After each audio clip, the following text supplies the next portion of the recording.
que nous fréquentons beaucoup, moi moins que vous, mais quand même, toujours avec beaucoup de plaisir. Et on voudrait d'abord vous demander si vous voulez bien nous présenter l'itinéraire de votre père, parce que tout commence là, pour nous et pour vous, mais aussi pour nous. D'accord. Alors, mon père était né en Asie mineure, à Dabazar. C'était une ville avec une communauté arménienne importante. Il y avait beaucoup de lycées, des écoles supérieures. Donc, il a fait ses études là jusqu'à 15 ans. Et je pense que c'était un garçon assez intelligent. Et à 15 ans, il était arrivé en classe de bac. Voilà. Et malheureusement, ça correspond exactement à l'année du génocide. Donc sa famille est déportée en 1915, toute sa famille, et d'après ce qu'il racontait, c'est que le préfet turc avait proposé à son père de fournir en cuir l'armée turque, et de cette façon, on ne l'aurait pas ennuyé, on ne l'aurait pas déporté. Mais mon grand-père a refusé, donc ils se sont retrouvés sur les routes de l'exil avec toute sa famille, avec beaucoup de détours, d'après ce qu'il raconte, mais qui malheureusement n'a pas été traduit. Et à ce moment-là, ils sont arrivés, après bien des détours, donc ils sont arrivés dans les déserts de Syrie, où il a perdu une partie de sa famille. Donc il s'est retrouvé à 15 ans, 16 ans, là. Il a vécu de petits travaux, disons, pendant un certain temps. Et après, ce que j'ignorais complètement, c'est que le gouvernement turc a déclaré qu'on pouvait revenir sur les terres d'avant, que c'était terminé, donc on pouvait revenir. Donc mon grand-père et mon père reviennent à Dabazar. Mais il n'y a plus rien. Il n'y a plus de maison, il n'y a plus rien. Donc dans ce cas-là, mon grand-père décède à Dabazar au moment de son retour. Et mon père se retrouve sans travail, sans rien, à Dabazar. Donc, comme beaucoup d'Arméniens à ce moment-là, il vient à Constantinople. Et après, donc, de Constantinople, petit à petit, il arrive en France. D'après ce que j'ai vu à nouveau sur les papiers, moi je croyais que c'était même plus tard, mais il arrive en 23 à Marseille. Et à Constantinople, il avait rencontré un jeune homme, je pense, qui était anarchiste. Et donc, qui fait entrer dans la tête de mon père des idées un peu, bon voilà, les idées qu'il avait. Donc il arrive en France déjà avec la tête pleine de ses idées. Et comme beaucoup d'Arméniens à l'époque, il remonte petit à petit jusqu'à Paris. Et à ce moment-là, il retrouve ce copain anarchiste. Mais lui, on arrive en 25-26, il se fait mettre dehors de France. Il n'a pas le droit de résider en France, le copain. Et lui, du coup, mon père, il entre au PC. Donc au Parti communiste français, à ce moment-là. Donc jusqu'à la fin de sa vie, il était au PCF. Section, bon, alors après je ne connais pas tous les détails des sections immigrées, etc. Mais c'est comme ça qu'il passe par la FDP Moy et Manouchian, qui était même venu à la maison. Je Je me souviens, enfin, très vaguement, des traits de Manouchian à l'époque. Et voilà pour l'arrivée en France. Donc à ce moment-là, il trouve du travail à Paris, mais comme il raconte, comme il était toujours dans les mouvements révolutionnaires, disons, ben, il était mal vu partout où il travaillait parce qu'il essayait de faire des syndicats. Et le patron lui disait, bon écoutez, on vous aime bien, mais vous n'êtes pas intéressant pour notre atelier, alors au revoir. Donc il perdait son travail tout le temps comme ça, à cause de ça. Et puis ensuite, on arrive donc à la Deuxième Guerre mondiale et il entre donc, enfin, il était toujours dans le sillage de ses idées. D'ailleurs, il y avait des réunions pratiquement tous les soirs chez nous, parce qu'il y avait le comité d'aide à l'Arménie à l'époque. Donc mon père avait été certainement un des créateurs de ce mouvement-là, et donc réunion tout le temps. Bon. À la suite de ça, il rencontre Manouchian, et enfin, d'après ce qu'il dit dans son livre, il est même un peu à l'origine de l'admission de Manouchian dans ce mouvement, la MOI. Bon, ça c'est. Et puis, après, il n'est pas arrêté avec le groupe Manouchian, parce que déjà, comme j'ai dit tout à l'heure, il était né en 1900, donc il avait déjà 43-44 ans, et à l'époque, c'était, enfin il avait 2 enfants, c'était un peu trop âgé pour être dans le mouvement actif. Donc lui, il était dans la logistique, c'est-à-dire, dans mon souvenir, il s'occupait beaucoup des tracts et de disperser les tracts devant les casernes où il y avait les soldats allemands. Il portait ça dans les banlieues et il avait toujours une petite valise. Et bon, enfin, c'était incroyable quand j'y repense, qu'il se promenait comme ça dans Paris. Un peu, voilà. Et bon, jusqu'au jour où ils ont été arrêtés avec son associé, puisqu'ils avaient un magasin de chaussures dans le 18e, à côté de la mairie du 18e. Et on est venu arrêter son ami, mais en définitive, c'est lui qui est arrivé le premier, donc on l'a arrêté, et son ami ensuite a dit que mon père était au courant de tout ce qui se passait. Mais de toute façon, maintenant, j'ai la ferme idée que ce n'est pas du fait que son copain a parlé qu'on l'a gardé en prison, c'est parce que déjà ils étaient suivis depuis longtemps, je suppose. Enfin, d'après ce que j'ai appris par la suite. Donc voilà, il est arrêté, donc il va emprisonner à Fresnes, et puis après Compiègne, après Auschwitz, enfin Riereur, d'Auschwitz à Buchenwald, et Buchenwald, il fait du sabotage, puisqu'il travaillait à l'usine d'aviation là-bas, et de ce fait, on l'envoie en camp d'extermination à Flossenburg.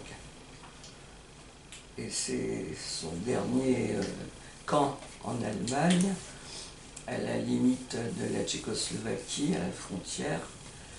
Et il revient donc au mois de mai 1945. Il avait passé donc 15 mois en déportation. Cette partie-là. Oui, alors, résume. oui, bien sûr, vous avez beaucoup résumé, mais peut-être qu'on viendra sur certains points pour quelques questions. Mais bon, l'objectif de notre rencontre là, c'était bien sûr que vous nous parliez de cet itinéraire qui est quand même exceptionnel, et à tout point de vue, Et par-delà les ténèbres, je crois que ça résume beaucoup aussi tout ce qu'il a pu connaître. Mais pour vous, c'est un héritage, je dirais, sans doute douloureux, marquant aussi. Et donc, ce qu'on voudrait savoir, c'est en quoi tout le travail que vous avez fait autour du livre de votre père, vous avez appris l'arménien pour le traduire. Ah ben je connaissais déjà. Très bien. Oui. C'est ma mémoire qui me trompe. Mais bon, vous avez traduit le livre de votre père, vous continuez à éditer un journal régulièrement sur l'Arménie, la culture arménienne, l'activité arménienne en France. Et donc, c'est pas neutre. Alors, ce qu'on voudrait savoir, c'est en quoi vous vous sentez marqué par cet héritage et en quoi peut-être cet héritage a dirigé ou comment dire, organisé une partie de votre vie. Est-ce que vous le ressentez comme un héritage d'ailleurs? Est-ce que c'est la façon dont vous le percevez, cette filiation politique? Le mot filiation serait peut-être plus juste. Ouais. Enfin, je le ressens comme un devoir, surtout. Je pense que je le dois à mon père. Je le devais à mon père de traduire son livre, puisque ses amis français, puisque le convoi du 24 avril, c'est un convoi où justement il y avait enfin très peu d'étrangers, il y avait surtout des Français. Donc les quelques copains qui sont revenus, rescapés, ils n'ont jamais pu lire le livre de papa. Donc c'est pour ça déjà que je m'étais dit, je vais le traduire. Mais j'ai pas eu le temps parce que c'est pas une occupation où on peut faire 3 pages et puis revenir, et puis laisser, et puis revenir. Donc il faut vraiment être là, vraiment là. Donc j'ai attendu d'être à la retraite pour le traduire. Mais l'arménien, ça c'est un héritage de toute façon, parce que mon père, toute petite, il m'a envoyé à l'école arménienne. Donc tous les jeudis à l'époque, jour de congé, moi j'allais à l'école arménienne. C'est-à-dire j'étais toujours à l'école, quoi. Je sortais jamais de l'école. Et puis voilà, ce qui m'a permis de lire l'arménien, parce qu'on parlait arménien à la maison, mais lire, bon, c'est autre chose. Et c'est comme ça qu'après j'ai pu lire le livre de papa, même si j'ai besoin de dictionnaire de temps en temps, mais voilà. Mais pour moi, c'est une sorte d'hommage constant à mon père que je rends.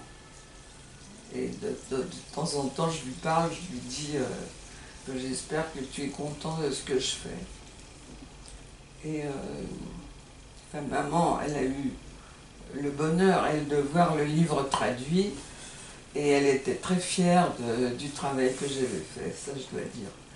Même si elle était beaucoup moins, elle a fait de la résistance, mais elle n'était pas impliquée politiquement comme mon père.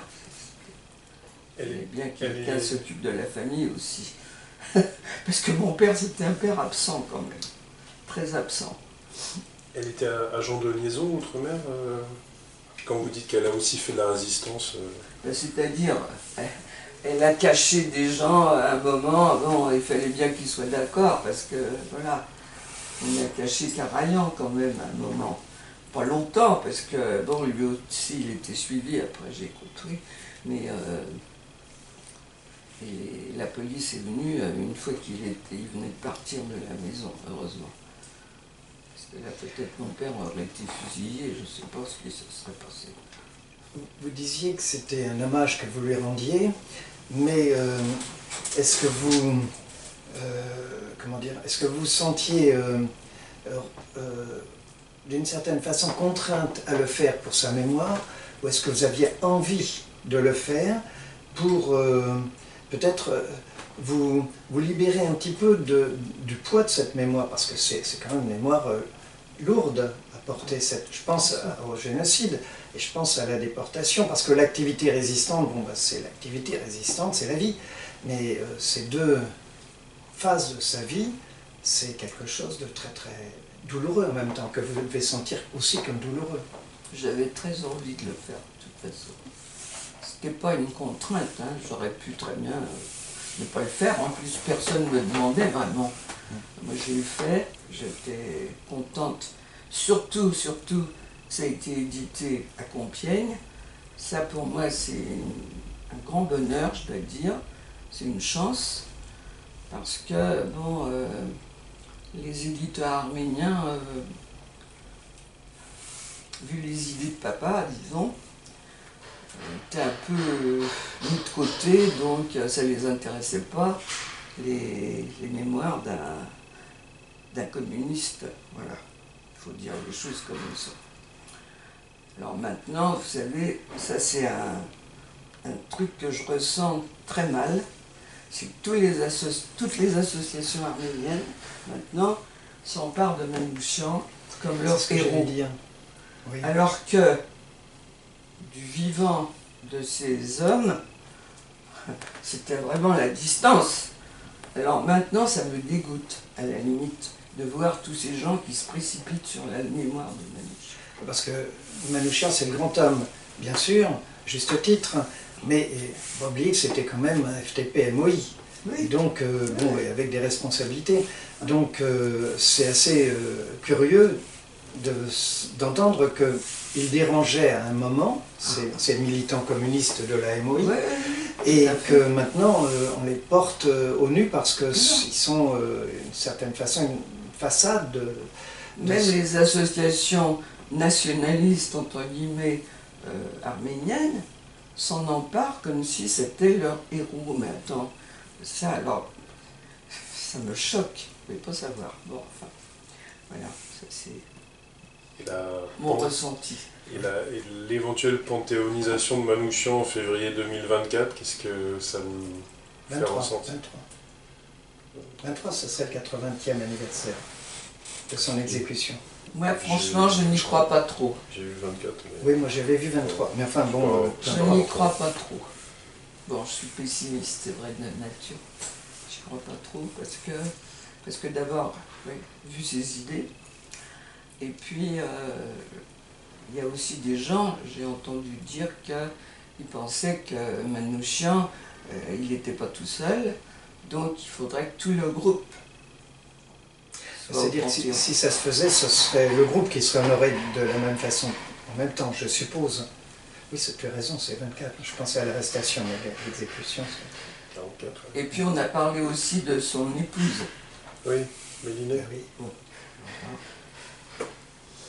Les poèmes pour Méliné. Je ne dis rien.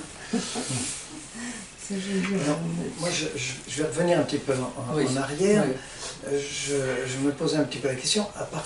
Bon, votre père vous a parlé quand vous étiez enfant de ce qu'il avait vécu. Alors, mon père... Il y a deux choses différentes. Hein. Oui. D'abord, le génocide d'une part, mais surtout aussi sa déportation. Parce que, on le disait tout à l'heure, beaucoup de déportés n'ont pas parlé à leurs enfants. Alors ça, c'est vrai que c'est très... c'est un truc assez douloureux. Parce que mon père, sur le génocide, il ne parlait pas. Il nous racontait des petites histoires. Pour trouver du travail, alors on cassait les vitres et mon beau-frère il venait réparer les vitres en Syrie. Enfin, des histoires plutôt cocasses, pas du tout les choses horribles. Alors c'était vis-à-vis de ses enfants, je pense qu'il ne voulait pas. Alors que j'ai entendu dire qu'il y a des familles où les parents ne parlaient que de ça. Tous les jours. Papa, c'est pas du tout ça. Et donc... le génocide, bon, je savais beaucoup de choses, mais il ne le racontait pas. Jusqu'à 15 jours avant sa mort, où chez mes parents, j'étais seule avec lui dans le salon, et il a dit, tu sais, j'ai enterré ma mère dans les sables du désert en Syrie, de mes mains. Alors ça, je ne sais pas ce que ça m'a fait, parce que jamais il avait parlé de ça. ni à ma mère, ni à quiconque. Et ça, mais après, je me suis dit, bah, il se sentait partir certainement. Il a dit, il faut que je dise au moins ça. Voilà. Bon. Alors maintenant, dans le livre qu'il avait écrit en arménien, il avait raconté le génocide tel qu'il l'a vécu. Mais à l'époque, en Arménie soviétique, quand le livre a été édité là-bas sous cette forme-là, eh bien, on n'était pas trop dans l'époque de parler du génocide.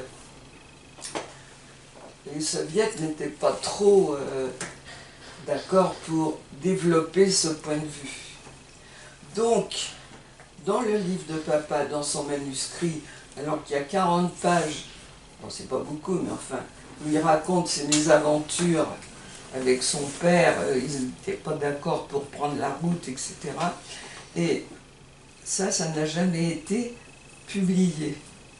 Alors maintenant, est-ce que j'ai le courage de me remettre à traduire ça? Je sais pas. Parce que c'est encore une autre chose douloureuse.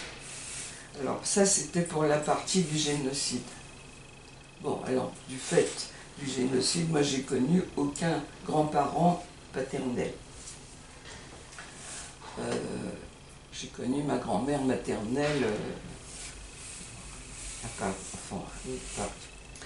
et alors, quant au niveau des camps nazis, quand mon père est revenu, tout le monde lui demandait, bon alors, raconte. Alors papa, bon, il racontait, mais les gens ne croyaient pas. Ils n'arrivaient pas à croire ce qu'il racontait.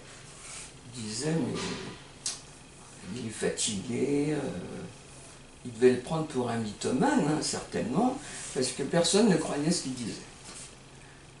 Alors, je pense qu'il a eu raison d'écrire à partir de ce moment-là, parce qu'il a écrit déjà en 1946. Il n'a pas attendu 60, 70. En 1946, il a commencé à écrire comme un feuilleton dans un journal arménien qui s'appelait Jorovoucht à l'époque. Et il participait déjà à ce journal, donc ça sortait sous forme de feuilleton. Je ne sais pas si c'était tous les jours ou toutes les semaines, ça je ne sais pas. Et c'est comme ça, donc, qu'il s'est libéré en partie de ce poids, parce que personne ne croyait ce qu'il disait. Mais moi, je m'en souviens très bien de ça, quand il racontait, mais ça n'a pas duré longtemps. Peut-être un mois, et après il s'est arrêté, il ne parlait plus. Parce que, bon, personne ne croyait. Alors, c'est pas la peine de parler d'un truc que personne ne croit. Voilà, alors, lui, c'est comme ça que c'est arrivé. Et après, nous, on a vécu le moment où le livre a été donc publié en Arménie, avec tous les épisodes très émouvants, puisqu'il a pu retrouver des gens qu'il avait connus dans les camps par la radio arménienne. En Arménie, ils sont arrivés à retrouver une des personnes qu'il avait connues là-bas et qui à l'époque vivait en Crimée. Donc de Crimée, il est venu en Arménie voir papa. Vous avez su de quel camp il s'agissait précisément? Ah ben ça, c'était Flossenburg. D'accord. Oui. Et d'ailleurs, dans le livre, il dit bien que tous ces gens qui étaient armés soviétiques étaient vraiment très, très, très, très mal vus. Et évidemment, ils subissaient encore un peu plus de torture que les autres. Retrouver des personnes qu'on a connues dans les camps. Et votre père a choisi de rester en France, non pas de retourner en Arménie en allant en Arménie soviétique. Voilà, c'est un autre épisode. C'est que en 1946-1947, quand il y a eu les bateaux pour l'Arménie, alors mon père voulait partir, mais ma mère ne voulait pas. Votre mère était arménienne aussi. Oui, et ma mère avait déjà toute sa famille ici. Et il n'avait pas subi le génocide de la même façon que papa. Donc, lui, il avait perdu une grande partie de sa famille. Donc, à la limite, qu'il aille en Arménie, bon, ça changeait peut-être pas grand-chose pour lui, sauf qu'il voulait y aller. Mais ma mère n'a jamais voulu. Et en définitive, ils n'y sont pas allés. Voilà. Alors ça, c'est l'histoire de... Mais après, quand les routes se sont ouvertes pour l'Arménie, alors il y allait tout le temps. Tout le temps, tout le temps, tout le temps. Enfin, tant qu'il pouvait, il y allait. Jusqu'à la fin de sa vie, il y est allé. Même en 82, je crois, puisqu'il est décédé en 83. 82, il était en Arménie. Il était très bien reçu, évidemment, très honoré, enfin. Et voilà, ça c'était la partie arménienne, mais si il avait été seul, il y serait allé, ça c'est sûr. Parce qu'il avait juste une tante, la sœur de sa mère, qui était à Paris, avec sa famille, et c'est tout. Tandis que maman, elle avait toute sa famille. C'est pas du tout pareil. Vous n'avez pas subi le même génocide de toute façon. Selon les lieux où vous étiez, vous ne subissiez pas les choses de la même façon. Alors, voilà, c'était ça pour papa. Vous éditez donc régulièrement une revue, ce qui représente un énorme travail. Oui. De plus en plus. Belle revue, oui. Et vous le faites pourquoi ça? Vous le faites pour la mémoire de vos parents, de ce qu'ils ont été, de ce qu'ils ont vécu, ou vous le faites parce que vous-même vous vous sentez de culture arménienne et je dirais sans lien avec votre histoire personnelle? Alors ça, c'est une histoire assez compliquée. Parce que je dois dire que mon enfance et ma jeunesse, avec le père que j'avais, donc, on était toujours dans les milieux arméniens. Du matin au soir, si ce n'est du soir au matin. Et à la fin, j'étouffais dans ce milieu. Je ne pouvais plus. Il fallait que je m'éclate de ce milieu que je sentais trop. Enfin, je sais pas. Je sentais que j'y perdais quelque chose. Au lieu de m'enrichir, je me perdais. Donc, c'est peut-être pas le hasard. J'ai pas épousé un Arménien, donc je pense pas que ce soit le hasard. Et voilà. Et après, par hasard, donc je suis venue ici justement pour une histoire tout à fait qui n'avait rien à voir avec la presse. Et enfin, je m'intéressais déjà, ça faisait un certain laps de temps, je m'intéressais aux arts arméniens et j'étais allée voir une exposition de Paradjanov à la mairie du 6e. C'était la première des collages de Paradjanov.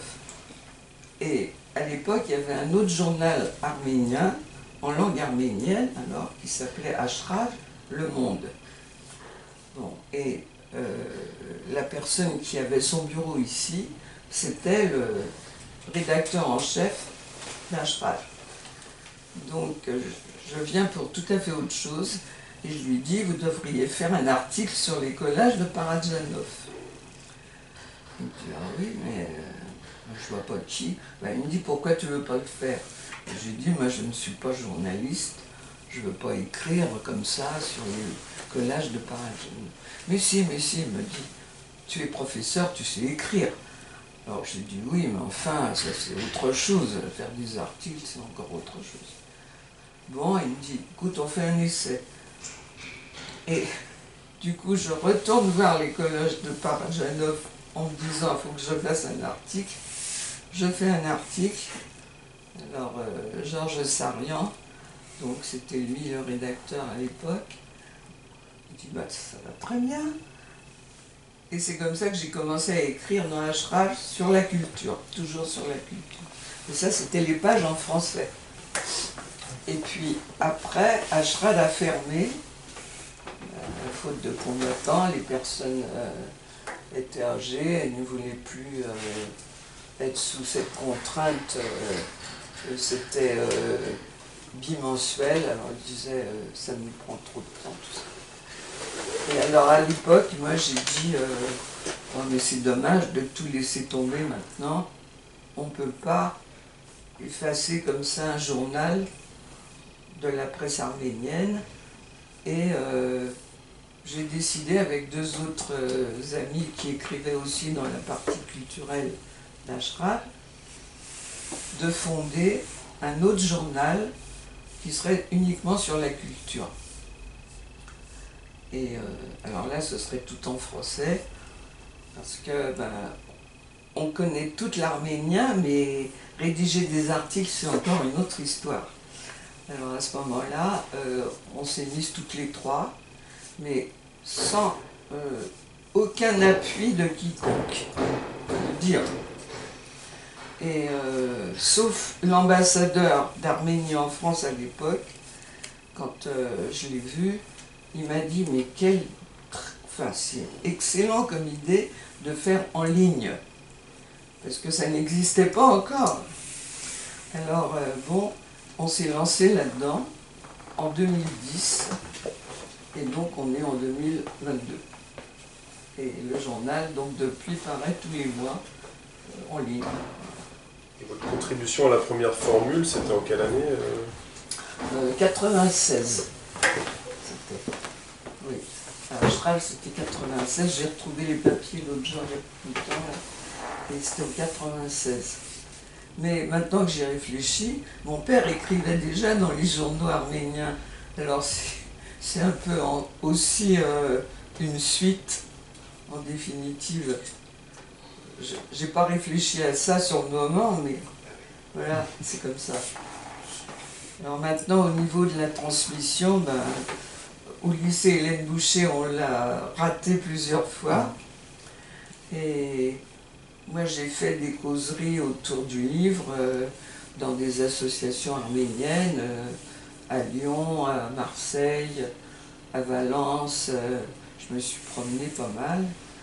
Et puis, dans des associations françaises aussi, moins évidemment, mais je suis allée dans des bibliothèques. Voilà, j'aurais voulu peut-être en faire davantage, mais ça ne s'est pas présenté. Et puis, mon souvenir alors magnifique, c'est mon retour à l'école primaire où j'étais élève. C'était où? Il n'y a pas longtemps, hein, il y a 3 ans, rue de Romainville, Paris 19e. Je la connais. Et j'habitais juste en face de l'école, moi, quand j'étais enfant. Donc je traversais la rue pour aller à l'école. Donc là, j'avais proposé à la directrice, et ils ont dit, oui, justement, il y a un des instituteurs qui fait un travail sur Manouchian. Alors, si vous pouviez intervenir dans ce cadre, ce serait bien. Bon, alors, donc je suis allée à l'école retrouver mes classes, et c'est quelque chose d'incroyable. Il y avait 2 classes de CM2 pendant 1h30, pas un bruit. Et après les questions, alors là les questions plus ou moins naïves évidemment, parce que moi j'ai pas tellement raconté Manouchian, j'ai raconté l'atmosphère de la rue de Romainville pendant la guerre, comment c'était.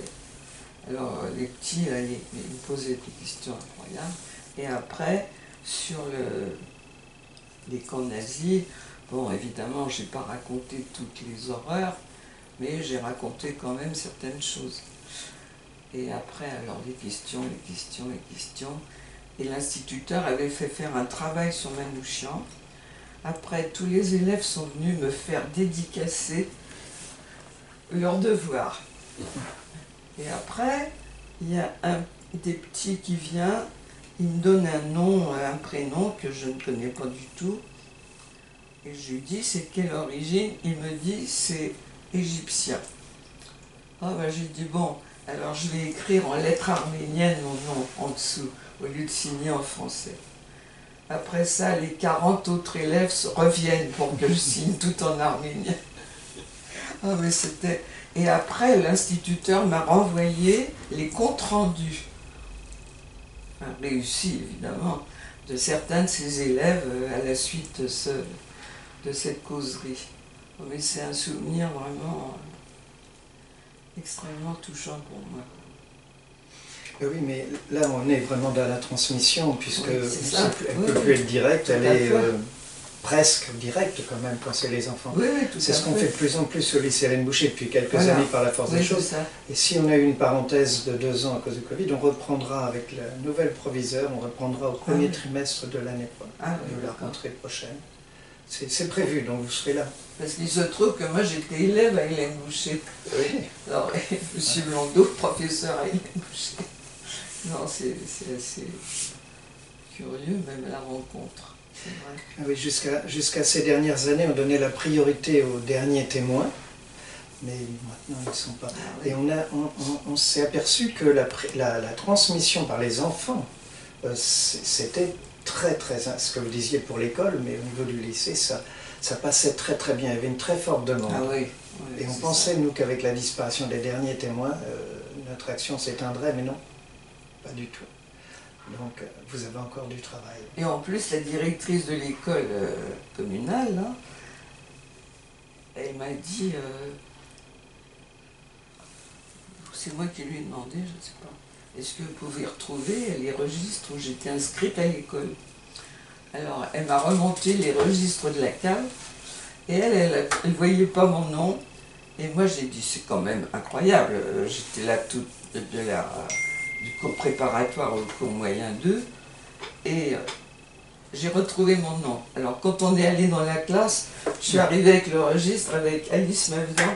Oh, alors les élèves, mais c'est tout jaune, madame, c'est tout jaune. J'ai dit, oui, c'est vieux. C'est vieux comme registre, évidemment. Mais c'était assez émouvant, ça aussi, de voir l'inscription à l'époque.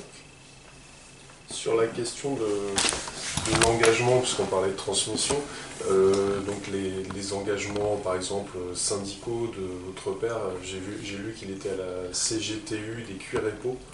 Oui, c'est ça. Son engagement auprès du Parti communiste, est-ce que c'est des convictions que vous, personnellement, vous partagez aussi ou pas? Ben, moi, je suis beaucoup moins militante, mais je suis une femme de gauche et puis c'est tout, voilà. Ça ne peut pas changer, ça c'est impossible. Mais ce que je trouve, c'est que le convoi du 24 avril, je leur ai déjà dit, mais c'est bien, parce que ça existe et il y a encore des jeunes qui viennent s'inscrire à l'association.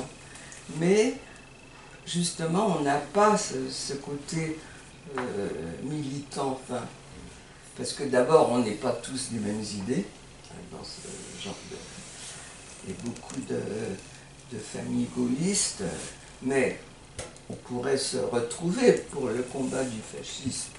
Mais je ne sais pas, c'est un aspect qu'on... Enfin, il l'aborde en allant à Auschwitz, en emmenant... Il y a une dame qui emmène souvent des élèves à Auschwitz. D'accord, c'est une façon de combattre, bien sûr, mais je trouve que c'est pas encore assez. C'est ça qui ne va pas, je trouve. Mais voilà, je milite dans ce sens-là, mais je ne suis pas comme mon père, je ne suis pas dans une cellule, je ne suis dans rien. D'ailleurs, ma mère m'a défendu de m'inscrire où que ce soit, parce que c'était tellement difficile la vie avec quelqu'un qui est aussi impliqué en politique que, bon, je ne voulais pas que les enfants tombent dans les mêmes travers. Mais malgré tout, enfin, bon, on y est, mais pas de la même façon, quoi. Ça...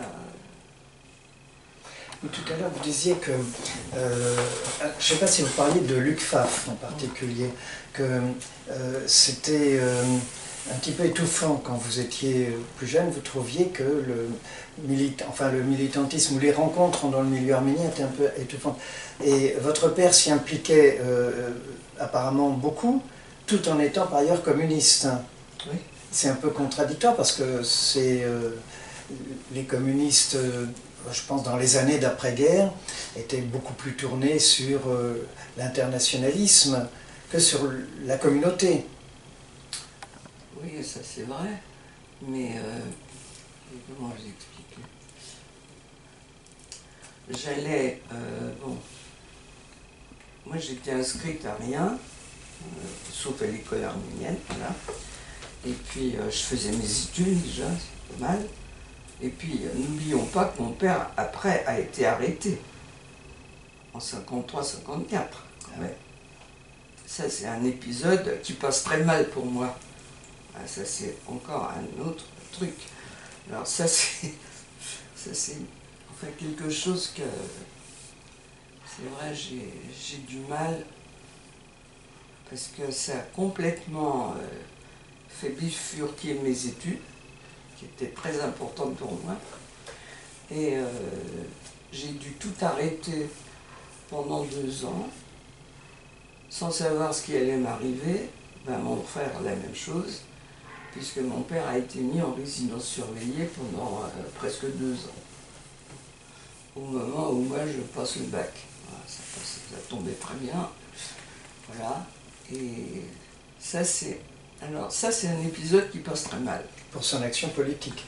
Oui. En étant étranger et en faisant toujours la politique et surtout. Il n'a jamais demandé la nationalité française, votre père? Si, il l'a demandé dès son retour d'Allemagne. Oui. Et après, on lui a... Enfin, je pense que s'il l'avait prise tout de suite en revenant, il l'aurait peut-être eu. Mais après, il a redemandé, refusé. Et je vais vous dire, ça c'est quelque chose pour moi très important. Voilà. Là, c'est une photo où je suis à Compiègne. Et je fais un discours au mémorial. Et alors, le fait de voir République française juste en dessous, je ne sais pas, c'est une espèce de revanche pour moi que j'ai prise sur la vie de mon père et de ma mère, puisque ma mère, elle a été mangée dans la même soupe du refus. Elle n'a jamais été française. Et vous vous rendez compte, ça c'est un épisode que je ne peux pas oublier. En 1980, mon père il redemande la nationalité française. Et ils reçoivent un courrier de Nanterre en disant venez avec ma mère. Donc papa a 80 ans. Ils vont à Nanterre. On leur dit c'est refusé. On les fait aller jusqu'à Nanterre pour leur dire que c'est refusé. Alors ça... Et il y avait une motivation pour ce refus? Ben, toujours la même chose, parce que papa à un moment, on lui avait dit oh, par de fer tu vas avoir la nationalité française, tout ça. Et les gens qui sont dans les bureaux, enfin je sais pas comment on peut appeler ça, et ils lui ont dit carrément, c'est pas parce que le ministre change que nous changeons, nous sommes toujours là. Même sous Pétain. Donc vous ne l'aurez pas, voilà, c'est tout, c'est clair. Et l'assignation à résidence en 1953, c'était une mesure préfectorale de la préfecture de Paris qui avait... je suppose, ouais. Je ne sais pas. Ouais. Ça c'est un livre à faire, mais j'ai dit là je peux pas faire ça toute seule, il faut que je trouve quelqu'un pour m'aider. Parce que j'ai énormément de documents là-dessus, mais je n'ai plus le courage de me lancer là-dedans. Enfin, ça serait moins douloureux que traduire l'autre livre, évidemment. Mais là, j'ai beaucoup de coupures de presse, j'ai énormément de choses.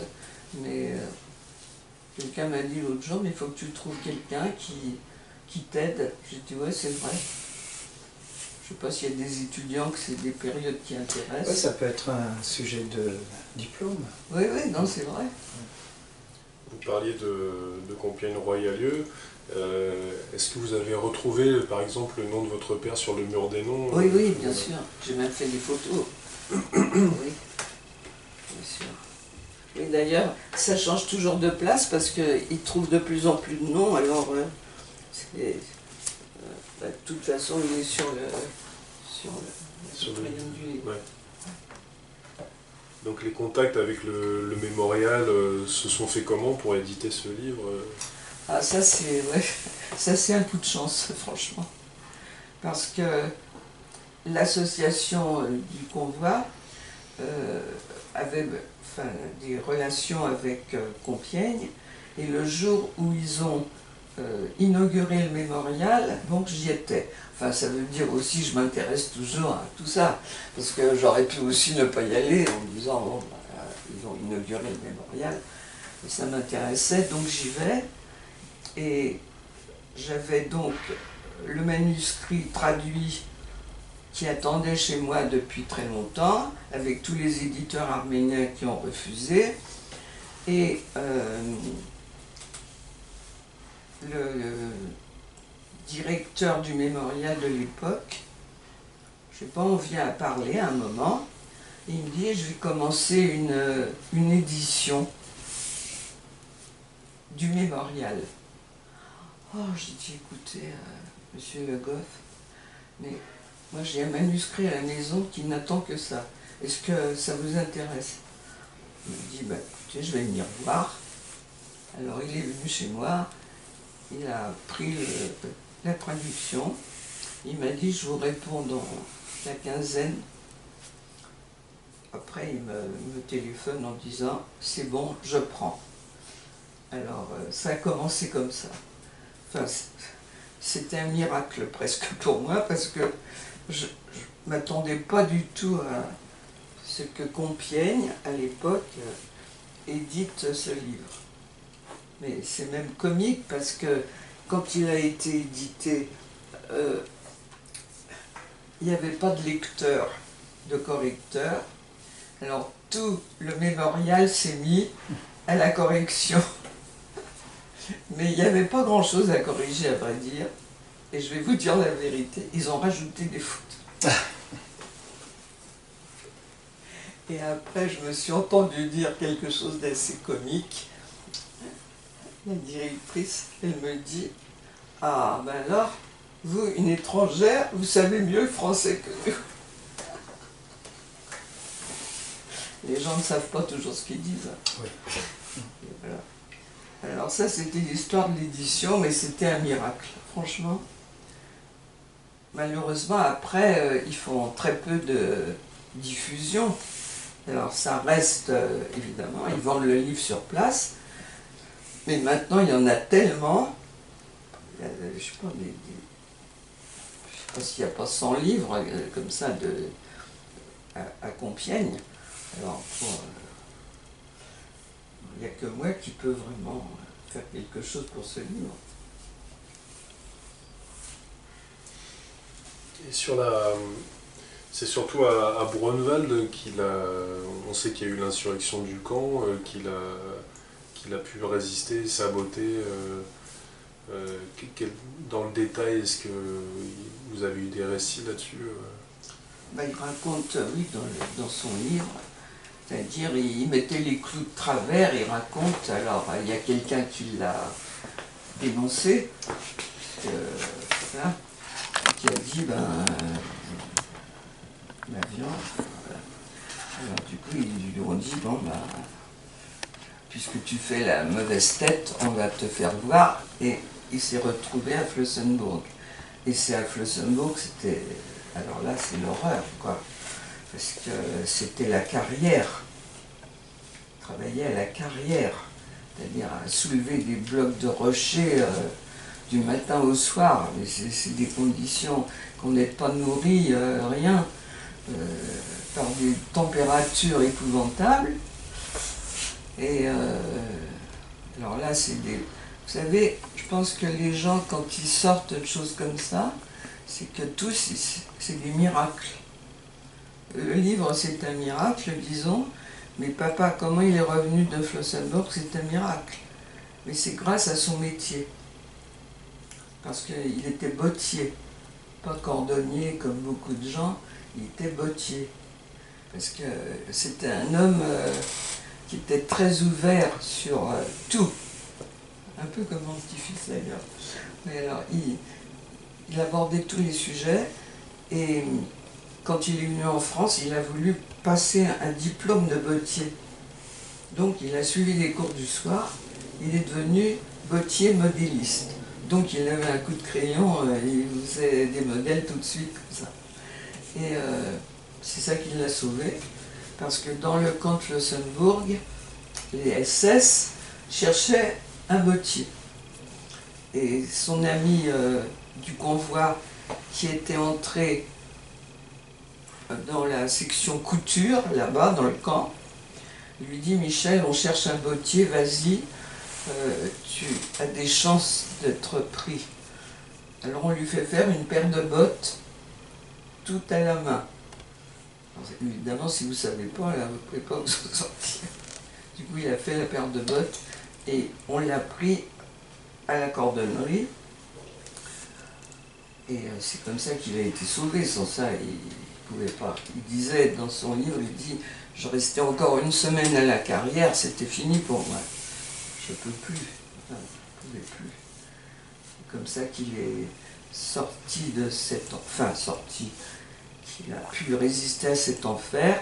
Et en plus, aider ensuite à la libération du camp, avec toutes les chaussures qui restaient à la cordonnerie, parce que marcher 50 km quand on est dans cet état, tous les copains, il leur a fourni quelques paires de chaussures qui restaient à la cordonnerie, pour qu'ils puissent marcher sans les galoches ou les semelles en bois qu'ils avaient, quoi. Quel souvenir vous avez du retour en fait? Ah, alors le retour, c'est assez incroyable. J'ai pas reconnu mon...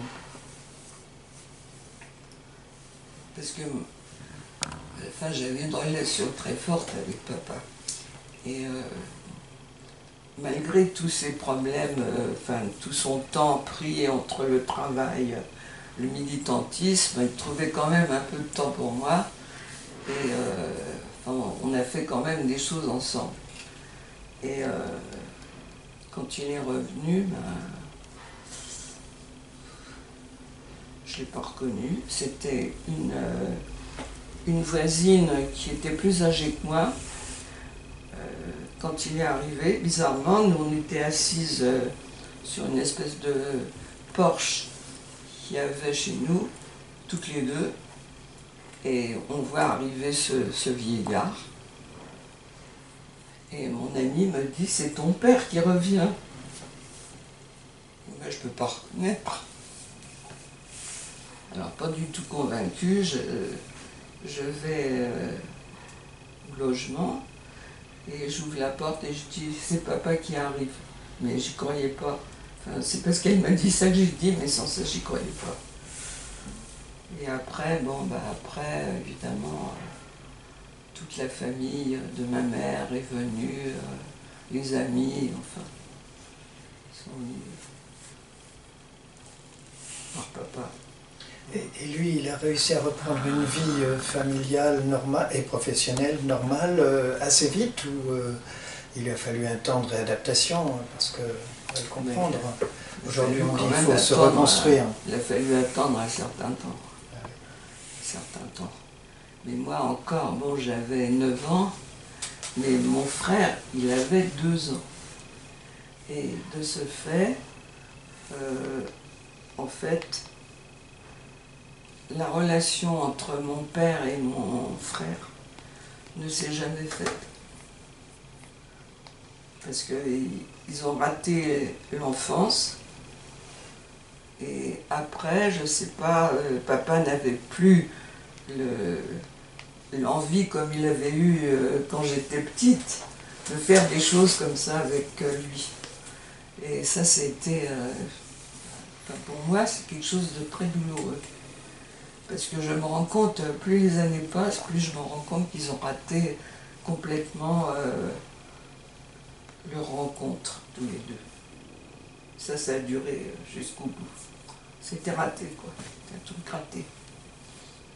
Parce qu'ils ne pouvaient pas aller jouer avec lui, aller l'emmener à la piscine comme il faisait avec moi, enfin plein de choses. Parce qu'il s'était passé qu'1 an et demi, hein, c'est pas des siècles, mais il avait tellement changé physiquement, il ne pouvait plus faire tout ça. Mais petit à petit, il a repris ses... Et votre frère n'a pas cherché, lui, ou été entraîné à parler de cette période de la vie de son père? Non, non. Et même, je dois dire qu'il n'a pas du tout les mêmes idées que moi, par réaction, je pense. Enfin, oui, lui, il a été vraiment... Enfin, je ne dis pas qu'il est à l'extrême droite, mais quand même, le côté arménien lui est resté, malgré tout, parce que, bon, ça, il ne peut pas le nier, mais il aurait pu aussi ne rien faire. Et il était dans la municipalité de Massy-Palaiseau à un moment, et il a, dans un nouveau quartier de Massy, il a fait, avec d'autres Arméniens, mais il n'y en avait pas tellement à Massy-Palaiseau, il a fait installer donc une statue d'une danseuse arménienne, faite par Tolos, un sculpteur arménien, et il y a eu l'inauguration de l'allée de l'Arménie à Massy-Palaiseau dans les quartiers, dans les nouveaux quartiers. Donc cette statue, ben, elle est toujours là, il n'y a pas si longtemps que ça. Papa était décédé, hein, déjà, il n'a pas vu ça. Maman, oui, était venue à l'inauguration. Donc il a fait un acte... Donc il y a quand même quelque chose. Marqué, mais politiquement... Qui n'est pas rien non plus. Politiquement, non, non. C'est pas politiquement, mais oui, c'est oui. culturellement. C'est quand même culturellement, oui, quelque chose. Oui, oui. Mais par contre, quand j'ai commencé à traduire, et alors 1 ou 2 fois, je lui ai dit, est-ce que... Enfin, je lui ai passé la traduction que j'avais faite, ça semblait pas vraiment l'intéresser. Ah oui, c'était cette espèce de défense par rapport à... Je pense. Parce qu'un héritage comme ça peut être, je le disais tout à l'heure, ça peut être écrasant aussi. Oui, c'est sûr. Et dur à vivre, donc on peut essayer de s'en détacher. Oui, c'est sûr. Absolument. Et le rôle précis de votre père qu'il a joué dans le Front National Arménien, qui est devenu l'UCFAF, si je ne dis pas de bêtises. Oui, c'est ça. Le HOG, ça s'appelait HOG, les initiales, c'était le comité d'aide à l'Arménie, qui s'est transformé après en UCFAF. Quelle responsabilité il avait dans ce mouvement associatif? C'était une des têtes, hein. Voilà, c'est sûr. C'était une des têtes. Mais étant donné qu'il n'a jamais eu la nationalité française, alors dans les papiers, il est nulle part. Oui. Parce qu'il y avait beaucoup de problèmes pour ouvrir des associations si tu n'es pas français. Donc papa, il a son nom nulle part pratiquement, sauf à la police française. Et je ne suis pas encore allée, parce qu'on peut consulter maintenant. Bien sûr, oui. Et j'y suis toujours pas allée. C'est-à-dire le dossier de la préfecture de police, voilà. Quand il était à Fresnes. Oui, tous les interrogatoires, tout ça. Et même la suite, je pense. Les années 50, pareil, ça doit y être. Je crois que ça doit être très intéressant. Les archives de la police sont bien tenues. Oui. Puisqu'ils ont dit, les ministres changent, mais nous sommes toujours là. Et ils lui ont demandé de faire de la délation du milieu arménien. Et papa a dit, je ne l'ai pas fait pour les nazis, je ne vais pas vous le faire maintenant. Alors c'est long, c'est honteux. Moi, ça m'étonne toujours, je dirais même ça me dépasse, de voir que les résistants, qui ont combattu quand même contre le nazisme et contre le pétainisme, qui est quand même aujourd'hui considérée comme une phase noire de notre histoire, n'ait pas été, je dirais presque prioritaire pour obtenir la nationalité. Sinon, on aurait pu même leur donner d'office, mais je connais d'autres cas où ça a été difficile pour des résistants d'obtenir la nationalité. Moi, ça me dépasse. C'est pour ça, cette photo-là, je l'adore. Je sais pas pourquoi, je me dis, parce que quand j'ai parlé là, j'ai regardé en haut, j'ai dit, papa, je te venge. C'est une sorte, oui, ce que j'allais dire, c'est une sorte de revanche. Oui, oui, c'est vrai. J'ai vécu ça comme ça, hein. Vraiment, vraiment. Bon, il n'y a que moi qui ai dû vivre ça comme ça, c'est pas grave, c'est un truc personnel. Alors, sur la question de la transmission, vous parliez de votre petit-fils qui est très curieux. Oui. Est-ce que il y a une transmission qui s'opère avec cette génération-là, par le biais du livre par exemple? Ben, c'est-à-dire, j'ai un petit-fils ouvert sur tout, c'est vrai. Et je m'en suis beaucoup occupée depuis tout petit. Et en fait, il n'avait même pas besoin de lire vraiment ce livre. Je lui ai donné il n'y a pas longtemps. Et parce que je lui ai raconté les choses au fur et à mesure. Enfin, plus il a grandi, plus je lui ai raconté des choses. Donc, il m'a dit, je sais tout ce qu'il y a dans ce livre. Maintenant, est-ce qu'il va, après, agir en conséquence? Ça, je ne sais pas. Oui, ce qu'on disait tout à l'heure, mais il est très arménien. Il y a un besoin de la part des jeunes de maintenant d'entendre, de savoir, d'apprendre. Mais moi aussi, je me pose la même question. Est-ce que après, il y aura une poursuite de la curiosité de leur part? Votre petit-fils, c'est spécial parce que lui, il a son histoire familiale. Mais d'une façon générale, moi, je suis assez, disons, inquiet. Parce que les jeunes s'intéressent vraiment. Mais les pages tournent vite les unes après les autres. Hein. Ça, c'est sûr. Après s'être intéressé à cette page-là, et ça sera d'autres. Peut-être que je suis un peu trop pessimiste. Je ne sais pas, parce que lui, malgré que déjà j'ai pas épousé un Arménien, donc son père, inconsciemment il est arménien, mais bon, il ne l'étale pas. Mais lui, le petit, il est beaucoup plus affirmé.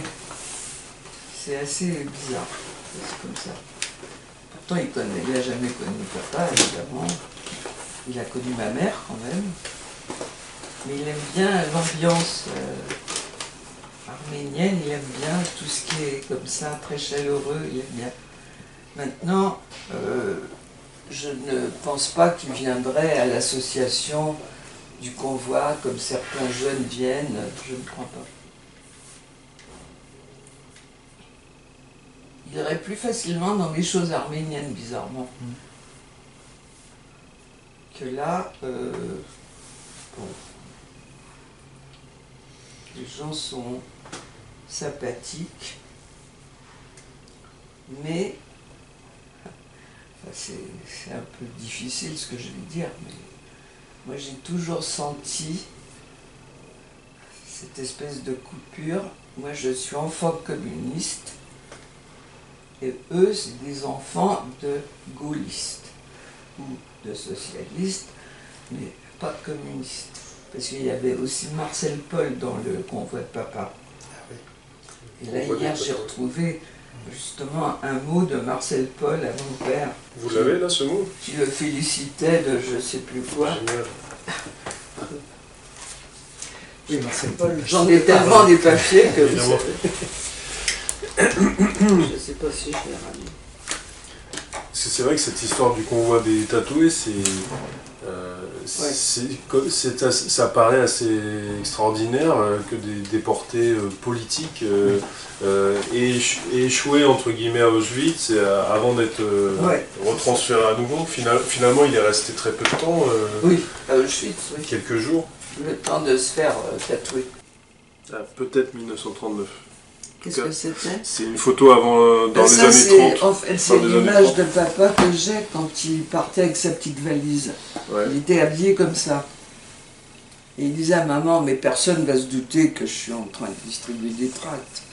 Alors du coup, j'ai lu dans le Métron, mais on n'en a pas parlé parce que c'est rentré dans les détails politiques, etc., qu'il a été exclu en 71 parce qu'il était aligné sur le Parti communiste d'Union soviétique, et plus que sur le PCF. Oui.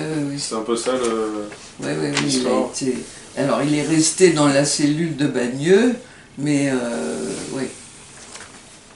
Ah oui, parce que alors, c'est vrai, bon, moi je suis pas d'accord avec tout, hein. C'est pas parce que c'est mon père que... Oui, non, mais de toute façon, il y a eu des erreurs de l'histoire. Hein, mais c'est-à-dire que lui, il voyait très très loin. Je pense qu'il avait vu ce qui se passe maintenant. Pareil, mon père, il se sert toujours de moi, il m'emmène chez le photographe. J'avais 5 ans. Mais il ne dit pas à ma mère qu'on va chez le photographe, parce qu'il ne voulait pas parler de quoi que ce soit. Et alors, il y va, le photographe me fait des photos, effectivement. Alors, j'ai des photos comme ça avec mon nœud et tout. On rentre, après, quand on a les photos, ma mère dit « Oui, regarde-moi ça, elle a le nœud tout de travers, ça ne va pas du tout. » Mais en fait, c'était pas du tout pour ça qu'il m'emmenait. C'était encore, je servais de couverture parce que lui, il va chercher des faux papiers chez le photographe. Et tout est comme ça, tout. Mais je m'en rends compte que maintenant. Ah oui. Sur le moment, évidemment, mais même, je n'ai pas pensé. Maintenant, quand j'ai appris Phébus ce qu'il faisait, ah ouais, j'ai dit d'accord. Alors lui, son fils du photographe, lui, il ne veut pas savoir tout ça. Et moi je me dis souvent, il a bien fait d'écrire parce que je pense que sans ça, tu deviens fou, quoi. Tu repenses à tout ça. Et c'est vrai qu'après il avait un comportement assez curieux, mon père. Au travail, ils avaient un magasin avec maman, enfin, maman elle y est allée parce que ça n'allait pas trop tout seul. Eh bien, de temps en temps, il lâchait tout, il s'en allait. Sans prévenir, enfin il mettait un petit mot, je m'en vais pour quelques jours. Alors il partait comme ça. Et ma mère, elle reste là, qu'elle se débrouille. Pas facile d'être femme de déporté, hein. Au retour. Il y en a d'autres, ils sont devenus alcooliques. Et vous voyez, tout ce qu'on a en soi. Mon père est décédé, très digne d'ailleurs, et je ne sais pas, j'ai même pas pleuré. Hein. Et quelques mois après, son ami de Langeais, un autre qui lui était revenu évidemment, il décède et je vais aux obsèques. Et alors là, je sais pas, pendant 2 heures, je n'ai pas arrêté de pleurer. Je ne pouvais plus m'arrêter de pleurer. J'avais même honte, parce que les gens qui sont là, tout le monde ne me connaît pas. J'ai dit, ils vont se demander, mais qu'est-ce que c'est cette femme qui pleure sans arrêt? J'ai dit, mais excusez-moi, je ne sais pas. Tout ce que j'ai pas pleuré aux obsèques de mon père, je pleure maintenant. Et c'est vrai que Frémondière, c'était un frère aussi. C'était une nouvelle famille qui s'était faite, en fait, avec tous ses copains rescapés.